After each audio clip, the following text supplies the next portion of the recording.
Thank you everybody for joining us on Fireside Leadership. I'm your co-host Liza Magcale, and I'm in Toronto, Canada. My lovely co-host Janice Lee, also in Toronto, Canada, and our special guest that we really want to say thank you to today, Peng-Sang Cau. So Janice, thank you for inviting Peng today, and I'd love for you to just give her an introduction. Absolutely. I'm really excited and happy to have Peng here with us today. So just to give you a little bit of background about Peng. So she and her family came to Canada in 1980 as refugees from Cambodia. More into that story later. But Peng is a dynamic, charismatic, and innovative executive. She co-founded this company, Transformix Engineering Inc. She was its vice president and CEO for 21 years. And just more recently, ATS acquired Transformix, their intellectual property, in 2018. And after spinning off a new company, Peng became the board chair. And she also joined this company, now renamed as ATS, as their VP of Sales and Emerging Markets and Symphony. She's also served as a board member on a number of boards in committees in Kingston, Ontario, Ottawa, and Toronto. She is an entrepreneur coach with LSpark. That's an Accelerator in Ottawa, and We-Can with Queen's University. She's also a regular speaker at many conferences, been featured in some national and local TV, radio, and print media. So we're very fortunate for her to join us here today. And her biggest accomplishment, she would say, is being a mother to two wonderful teens. She's got a host of other awards, included also being named Canada's top 19 tech titans in 2019 by IBM.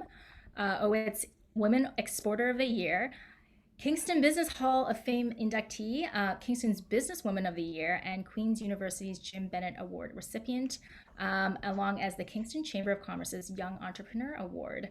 But the highlight of her career, she must say, is actually traveling with Prime Minister Harper on 2 trade missions to the Netherlands and China to represent Canada. That was a mouthful. So welcome, Peng. So happy to have you here. Thank you. Yeah. And before we kind of get into some of the questions we ask about leadership, tell us a little bit about what struck me was really interesting is like your experience coming to Canada as a refugee. Because I think some people might have some misconceptions about, when refugees come to a different country, what that means. Can you share a little bit about your experience? Yeah, absolutely. And thank you for asking that question. I think it's so important that we talk about that subject matter, because I think, to your point, there's a lot of misconception in our society, and a negative, I say a negative opinion about what refugees and what they do to Canada. And, this idea that we refugee take advantage of the social systems in Canada. And I'll be the first to say that, no, we do not. And I always say to friends and family or friends that, no one chose to be a refugees. Mm-hmm.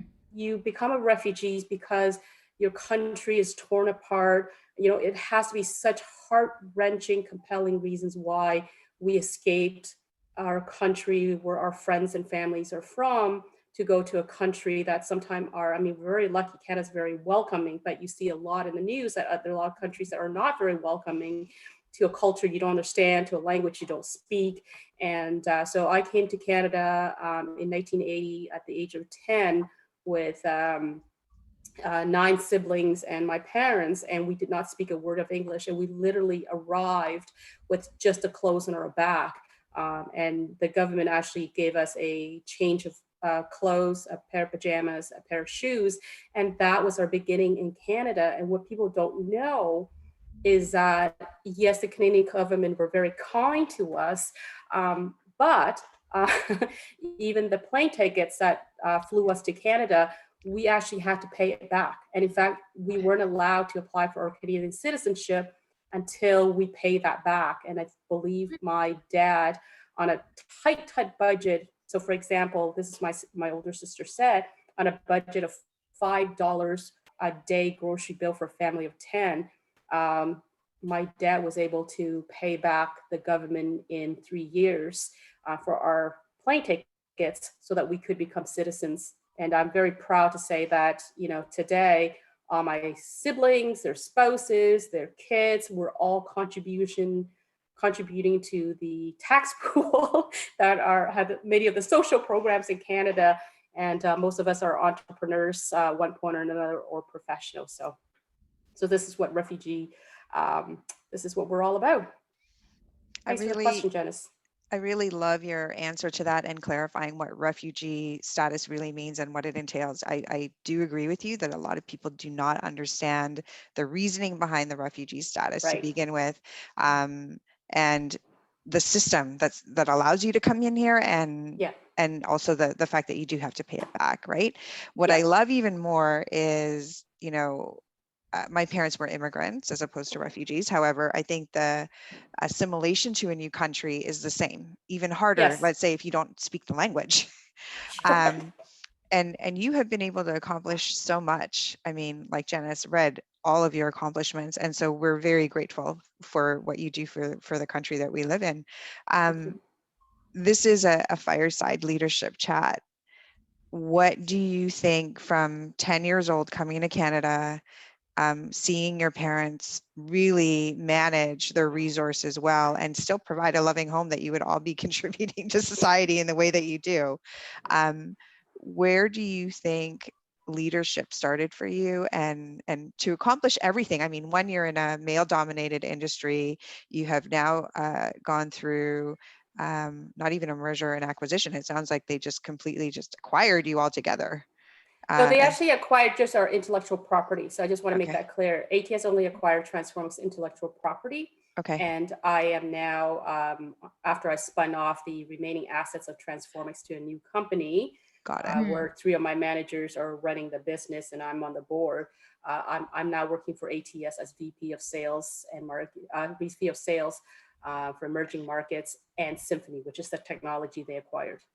I just want to clear that up. No, thank you. Thank you for clearing that. So, I mean, so Janice, I'm sure you're also curious as it relates to leadership, from refugee status to where does it come from? Where are the qualities, and what can you bestow upon people who don't have that same scenario, that would not have witnessed what you have witnessed?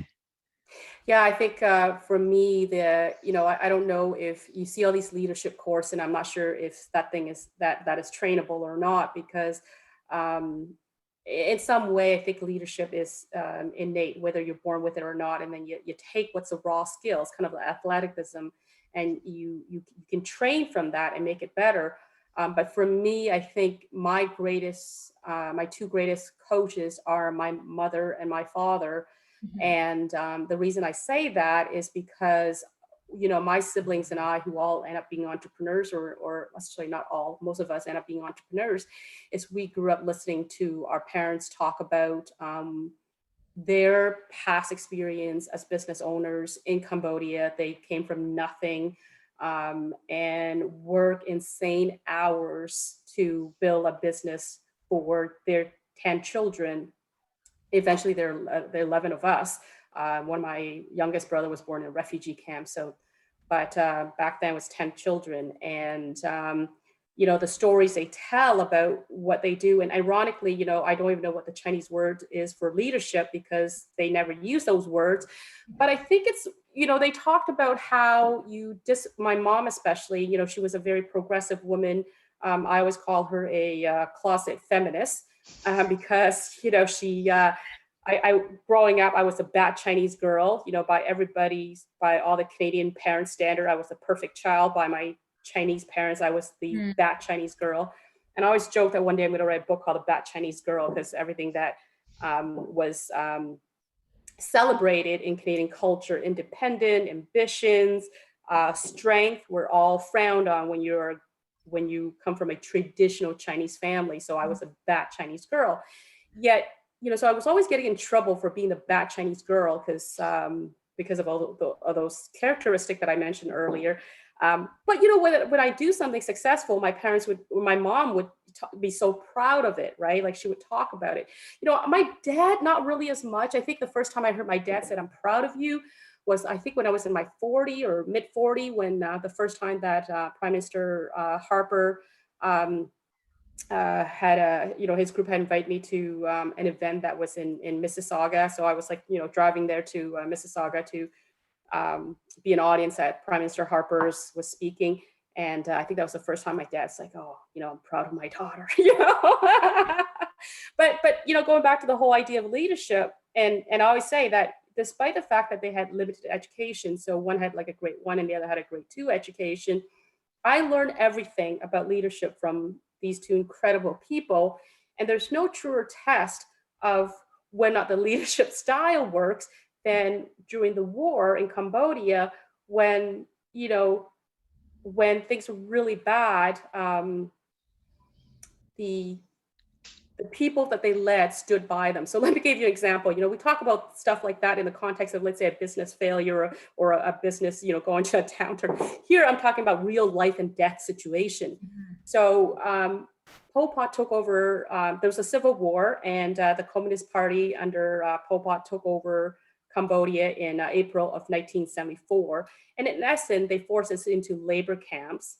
The entire population, all the cities were evacuated. Everybody was pushed into the forest, and we were put into these little, about 300 families or so, little village. Actually, no, not 300 families, but 300 people, and each one had like a leader and a co-leader that controls everything from what we eat to what we wear, and just everything. And I remember the first village that we were assigned to. My parents walked in, and the co-leader of this little village was a former employee. So my parents apparently turned to each other and just, great fear, realizing that our entire family is going to be slaughtered. Yeah. Because during that time, Cambodia under Pol Pot was killing, business people, educated people, foreigners, that sort of stuff. And so because this was a former employee, my parents figured that we're going to be killed because he's going to tell the soldiers who we are, right? That my dad was a business owner. And the guy in public would berate my parents and treat them horribly. But then behind the scene, he quietly whispered to my dad that because of the way my parents had treated their employees, he was not going to betray them, right? So, there's no greater leadership of measure of success than when you're in a life and death situation, the very people that you led did not betray you. And that was only one story. In 2014, when I went back to Cambodia with my dad and my older sister, similar story. We rented a van, did a journey through what our family went through with one of my cousins who still lives in Cambodia. And he brought up a similar story that in his village, someone had, there was a conversation between two people working in the rice field, and someone had pointed to my dad and said, that man over there. And the other person said, yeah. And he go, that was my former boss. And he said, well, go tell the soldier or betray him, right? Because back then, it's all about who you betrayed. I mean, children are taught to betray their parents. And so that's what the second guy said. And the first guy said, no, that man there, oh my God, I get emotional every time I talk about this stuff because it is very emotional. That man there, I would never betray, right? And it's to me, that's true leadership from them. And what makes them different, or what makes them unique in their leadership style, my mom talks about this all the time, is everyone has pride. So you always discipline in private and you praise in public. And despite the fact that my mother was a closet feminist and there was no role in their business, I think she was the HR director or the HR VP or the chief HR person without all these fancy titles, because she had maids and nannies and chefs and servants and people who worked in the factory, and she managed them all. And so we grew up listening to her talked about how she treated her people and what should she do to discipline them. And those are the message, those are the coaching that you never really think about as a kid. And I didn't until I started my own company. And then all these, messages flooding back, ask my kid, they're sick of hearing mom go, if grandma was alive, or, I gave them the same lesson. I said, don't worry, one day you will thank me like I'm thanking my mom now. That's really beautiful. Thank you for sharing. Yeah, I love all these beautiful stories around your parents, and it's great that it still brings that emotion to you, because I think these are the lessons that you're going to remember. So clearly your parents were your first role models, mentors, or what have you in leadership. And unintentionally so. So how have you adapted that, I guess, in your journey towards, you've obviously started your own company and then you've grown it. It's expanded internationally. Like, what are some of those key messages that you take along the way, and how have those kind of adapted or been adopted as you kind of move into this corporate arena? Well, I think, like everything else, you have a strong foundation and you build on that foundation, right? So, my education, so I do have a degree in commerce from Queen's University. A couple of my early jobs prior to starting my business was in a leadership role. And, I think the foundation of the messages of my parent taught me was always there, but it wasn't really clarified until I grow into the role, because you make mistakes, you learn from it and go, oh, that's what mom meant, like, oh, and you don't really think about it. It's just kind of like a quick flash in your head, and it's like, oh, so that's it. And so you know I think I become a better leader as I age, just like I become a better mom as I age, because we all make mistakes. And I think one of the biggest lessons for me personally is to accept and embrace that you cannot be innovative, or you cannot think outside the box, or you cannot grow unless you're prepared to accept that you're not perfect and you're going to make mistakes along the way. And it isn't just when you make the mistake, it's not to punish yourself, whether it's you or your employees or your children, but rather to acknowledge the mistakes, figure out what it is and what you can learn from it and grow from that, right? And so I think I was fortunate because I had that strong foundation with the 18 years that I lived at home listening to my parents talk about their past, and then those lessons are further clarified as I moved along. I was thinking the other day in getting ready for this conversation, Janice and Lisa, is like, well, what is the difference between you read so much about leadership, and I think if I was to summarize, so I used to have a formula called success equal I square RP. One is integrity, which learn from parents. Innovation, which is learning from my business. You always have to think outside the box to win. Respect, and this was a big lesson from my mom. My mom had no patience at all if you talk negatively about anybody. I remember I was telling my daughter this. I said, I remember I was about her age, about 10 or 11, and I was in Regina. I saw a lady, just very different or unique, if you want to call it, to the point you're kind of like, huh? And I said something, and my mom looked at me and said, who are you to judge her? And she just doesn't put up with stuff like that, right? And so I've learned, and I credit her for this, it's like every single person deserves respect, regardless of who you are, whatever your status is in life. I really don't care. We all deserve respect, and respect it goes both ways. So you can't expect to have people respect you if you don't start off by respecting them. And so I square RP. So integrity, innovation, respect, and passion. You got to love what you do. And if you love what you do, it shines, it makes you get up, you get energized. I think when you're happy and you're energized and you're excited, you have the capacity to step back and, as a leader, be able to control your emotion and be available, the good emotion, to be available to the people who needs you the most. Right. And so when I was thinking about this, I'm like, okay, a lot of what I just said, yeah, I can read up and everybody talks about it. But I think if I was to summarize it, I think leadership is a yin and yang between compassion and toughness. And I think that's what my mom was trying to get at, right? So the yin of compassion is the ability to listen to people for, do they have a bit for the best ideas that come forward. Compassion to step into their shoes when things aren't going well. Compassion to help them when things aren't going well. So, I had an employee years ago who had an emotional breakdown, and we actually was just not a pretty situation, but we spent the money, flew him to his family in the Maritime, that sort of stuff, right? So it's compassion of trying to put yourself in somebody else's shoes long enough to say, what does that person need? And one of my philosophy running Transformix is I would never ask an employee to do something that I wasn't willing to do. So if I ask them to come in on weekend, I'll be in the weekend. If it means like I go and buy them Tim Hortons, that's what I'm doing. It didn't matter. I want them to show that I was there for them. And you can't be in people's shoes if you're not part of the equation. So the first, the yin of it's the compassion part of it. And that there's so much that goes into that yin. The yang part of it is the toughness. And it's easy to be a leader when things are going great, right? Everybody can say, oh yeah, I'm a great leader. Sure, if things are going great.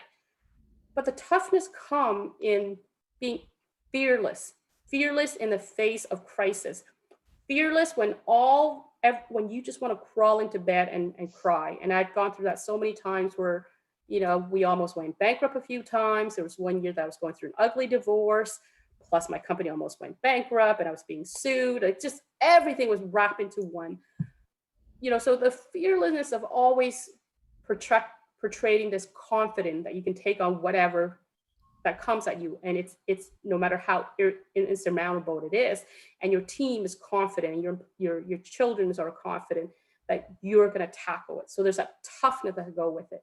But the bigger toughness is the strength to discipline when you really don't want to do it, right? Or to stand up for your employees against customer when most people won't do it. It's making those tough decisions that you really don't want to make, but you do it anyway for the greater good of whatever you're trying to do. A company, it's a greater good of the entire organization, not just for a specific employee or not just for you, right? So to me, if I was to summarize my leadership style, is the two yin and yang of compassion and toughness.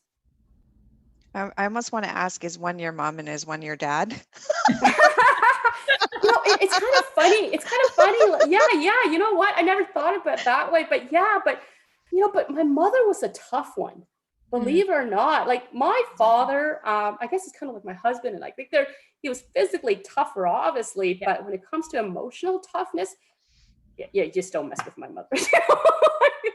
I get that a lot with a lot of like couples where the women are also play a strong role. Yeah. Outside, the men seem to have it all together, which they do, but it's the women that kind of like hold it together, I feel.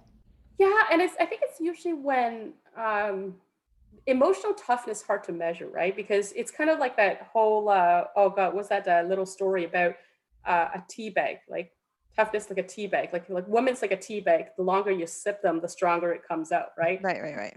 So anyway, that's a good analogy. No, really, really lovely for you to express that. And so I'm gonna just pivot our conversation a little bit because we're talking about what you've done and how you've gotten to here. I know a big part of a lot of leaders is the give back and how they're giving back, the organizations that they're giving back to, and again, understanding constraints for time and just resources in general. Can you talk a little bit about, now that you've been here for a few decades and your children are grown, because I have an 11-year-old, so I imagine as time passes I will have more time to back even more.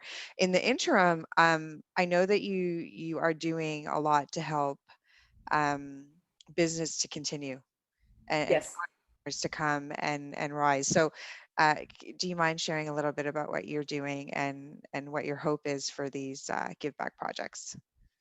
I think, and I'm very emotional about it, very passionate about it, is that I feel very blessed and very fortunate to have that our family land in Canada, because when you're a refugee, you don't really have a choice. You go wherever the first country is willing to take you, right? So you just keep your fingers crossed that somebody better than where you're coming from is going to take you from this nightmare. And so I'm very blessed that that it turned out to be Canada, and I love Canada, and so I've always, for the past 20 odd years as an entrepreneur, I've always found ways to give it back, whether give it back through, got my family to help set up a scholarship at St. Lawrence for women in STEM, whether it's giving back through, there's an organization called Crew that I donate to. I also ride to conquer cancer. So Crew is an organization that help underprivileged women in Cambodia get a law degree. Yeah, it's kind of cool. I also I do Ride to Conquer Cancer the last 2 years, but I also sit on a number of boards that help entrepreneurs. And I think that's so critical because I think the foundation of our GDP and the foundation of our economic success is through the growth of our entrepreneurs ecosystem. And if I can help out in any way, I would. So, I've been on a number of board. Currently, I'm a coach for LSpark. I'm also a coach for an organization called We-Can, which stands for Women Entrepreneur Can, out of Kingston. And I love those. I jokingly said, it's what feed my soul, because being involved with entrepreneurs and this go-get attitude, and we're going to solve anything and fix anything. I mean, the world doesn't turn without entrepreneurs, right? And they are, honestly, they should be celebrated more than they are right now, because it is a tough role to take. I'm also involved in a couple of refugee programs now, which I'm really proud of. One is UNHCR, and I'm an advisory board for the Canadian division of UNHCR, and just basically raise awareness and raise funding. I'm also involved with an organization called Her Startup, and it's a spinoff of another refugee organization called Jumpstart Refugee. And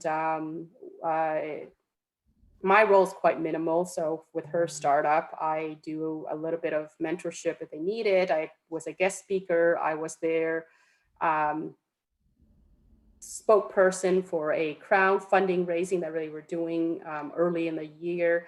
And entrepreneurs, it's challenging on its own, but when you're a woman newcomer to Canada that's struggling with issues that are cultural or language or whatever the case may be, and you don't have a network of support of family and friends that can provide love fund that you need in the early stage of your organization, it is truly a struggle. So we did a crowdfunding, and I think we got 2 companies. We awarded 2 companies to launch the business, and we'll see how that go. I hope it's successful and we can do more in the future. But as I said, those are what feeds my soul and make me feel like I've contribute back. It's it's a little thing, right? Like I thought about it a little bit more recently, because for the past 24 years, when you're an entrepreneur and a full-time mom and sitting all these different boards, you barely have time to breathe, much less really analyze anything. And I always used to get really uncomfortable when people said, "Oh, you're a role model," or you're this or that, and I get very uncomfortable. But lately, I've been thinking about it, and I think I'm getting more comfortable with that role, or that definition, we want to call it, only because I think people do need to see that a refugee who came here without speaking the language, struggle through all of that, it is possible, right? It is possible to be successful despite it all. It is successful despite what everybody say. And when you are successful, people will they try to find all sorts of excuses why you're successful, right? I had a woman who once said, "Oh, you're successful because you're short and cute." I'm like, damn, if I only know that was all it takes. Why did I work so hard? That's what it is. Yeah. Why did I only survive from 5 hours sleep in high school? So, that's what someone should have told me. But, and I was in so interesting story. I was in Cambodia in 2014. And that was a year I had traveled on 2 trade missions with Prime Minister Harper. And my siblings, my older sibling, I guess they're so proud of it. They didn't tell me because, in our Chinese culture, we don't pat each other on the back. We just do our thing. But apparently, so the story was, so I was in a hotel lobby in Phnom Penh, the capital city of Cambodia. And this older gentleman approached me and he said, "Oh, I know you." And I said, "I don't know you, sir. I haven't been in Cambodia in 20 odd years, right? I don't know, 30 odd years at that point." He's like, No, I know you." And I say, "Sir, I don't know you." So we go, "Is your last name Cau?" And this is all in Chinese, like a dialect of Chinese called Teochew, right? Because that's the main language in Phnom Penh. And I said, "Well, yes, that's my last name." And he said, "Well, it's your first name, Sang," which is my first name in the Chinese language. And I said, "Well, yes." And he said, "Well, I know you." And I'm like, "Okay, I don't know how you know me." So it turns out that he was traveling in Cambodia And somehow he lives in Vancouver, but my brother had sent a photo of myself and the prime minister all through, like, I don't know how it Internet. got spread, right? Right. But this gentleman, he was almost emotional. He said, when we saw that photo, you made us proud because you represent the Chinese refugee from Cambodia that has succeeded. And I was like, I was almost in tears. Like, here I am just going on all along, going this trade mission thinking, hey, it's a good opportunity to expose my company to, the international market, right? I wasn't thinking beyond that. And for someone to say something like that, it's very touching. And that story kind of lived with me for a while. May live with you forever. I mean, yeah. every year that passes, you seem to be doing more and more things. And this is one of the reasons why Janice and I partnered to do this podcast. It was to really share information that people might not normally have access to. And with all of the media or the negative media rather, on just the generalization of refugee status, this is a really great story to share. And, may you be encouraged really to own that. I mean, I'm not Cambodian and I'm not Chinese, but I feel proud that you were able to do that. Like, I was almost in tears. I was like, I'm super proud. I feel that, right? Yeah. Like, I think there are also more layers to the story. Definitely one for the refugees, but also this could be another long conversation, but I know we're captured for time. But like, what you said around, like, you grew up as being this bad Chinese girl and like having these qualities. Liza and I will we probably made eye contact with each other. like, oh my God, that could be an entirely different conversation. Yeah. But, I don't know, Liza, do you have any other questions for Peng? Will you come back? You're such a great guest, like lots of really great stories. And I think there's so many more nuggets. And again, with the work that you're doing, I would love to see what happens with, the her startups and how refugee status, image, acceptance, or understanding progresses over time, because I think that's something to really pay attention to, especially as the world does what it's currently doing. Yeah, for sure. That would be my one question. Like, really, please, are you willing to come back? Yeah, we're willing absolutely. To come back. Sure, that is already in my mind. That question is more like, is there a piece of, I know that you've got so many different nuggets for the audience, but is there one piece of advice you'd leave for somebody who's aspiring to do more and to become this future leader, whatever that looks like, something that they could focus on, or an area that they should think about? I know there are probably many things, but what comes to mind for you, and maybe a piece of advice that you've passed along to people that have probably come to you and said, like, Peng, like, what can I do to help forward myself in my own career or personal life? Yeah, absolutely. Thank you, Janice. And there is actually a story that I will share, and I get this a number of times now, particularly this whole idea of being a bad Chinese girl, right? Because, and whether you're Chinese or, whatever nationality that you are from, I think most of us who are from a different cultural background has that kind of additional barrier to overcome.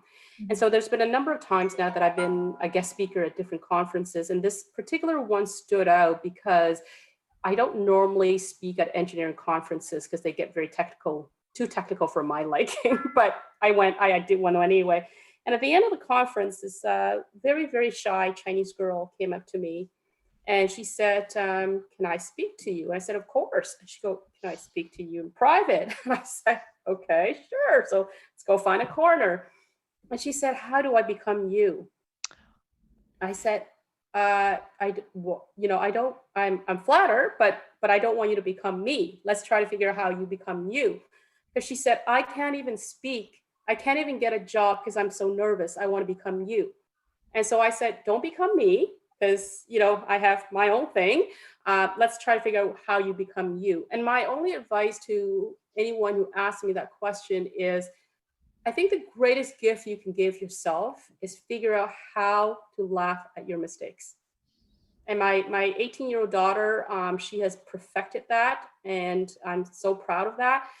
She's the biggest clut, honestly, and she'll be the first to tell you, I don't know how many people can throw a basketball, hit their own head, but that's my beautiful daughter.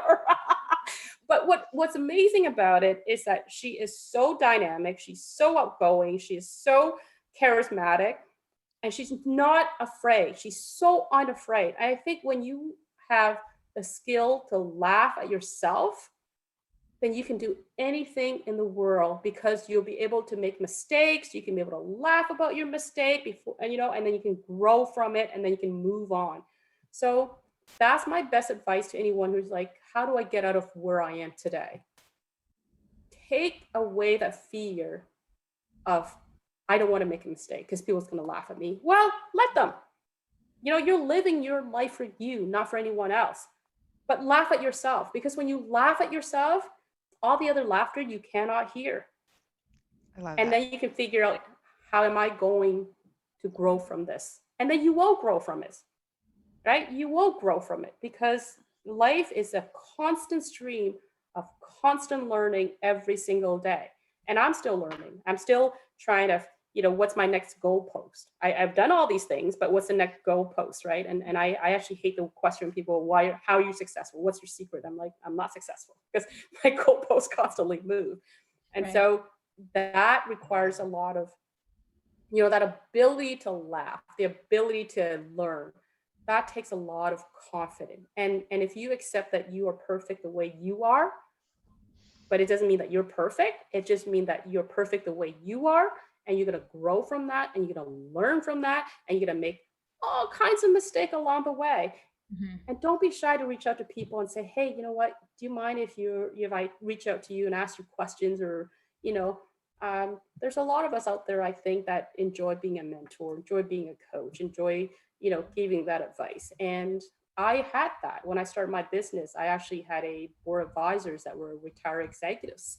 And I remember asking them, like, you're giving me so much of your time for free. Like, how are you okay with that? He's like, hey, when you retire, you really want to stare at your spouse 24/7?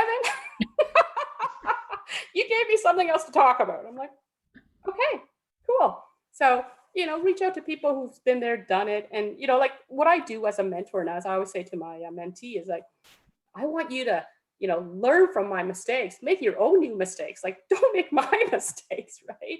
So I say, reach out to people, but learn how to laugh at yourself and grow from it. I love it. Me too. That's really great. Thank you so much again. Oh my God, Peng. thank you so much. This was such a great conversation. I loved all your stories and your lessons. I'm going to have to go listen back and just even like review and listen and make my own notes. Yeah, they're really, really great. And all the best with the UN HCR, right? Yeah. And her startup. I think those are really great initiatives. And you're still working at Transformix, right? So Or technically, yeah, right? or at ATS, yes, right? I'm still working at ATS. And then my manager, I helped spun off. And the reason I spun off these the remaining new assets? company, the remaining asset, is because one of the things I was concerned about when ATS acquired our intellectual property is that I was able to protect jobs. And Right. so I think we probably protect about 90 plus jobs. That's amazing. Or percentage, sorry, 90+% of jobs. So ATS hired all the engineers, and then I was able to spun off the manufacturing side to a new company. Nice. Congratulations. Congratulations. A triple win-win-win, right? Like, yeah, it's important, right? Because Yep. your people stick with you, and you can't just leave when it's good for you, right? You got to be there for them. Yep. I love it. That's really great. Thank you so much again.